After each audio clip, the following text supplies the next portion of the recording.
Kami na talaga nag-imitate itong sabon na ito ay doon kayo sa mga legit shop na bumili. Katulad nitong shop na pinagbilan ko, nasa baba nitong video yung Yellow Basket, to make sure na legit yung mabili natin na Kagayako soap. Okay? So ayan, may previous pa na ganito. Ano ba to? Ito yung sabon. Ayan.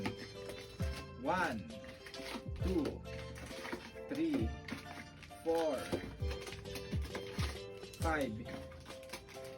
6, 7, 8, 9, 10.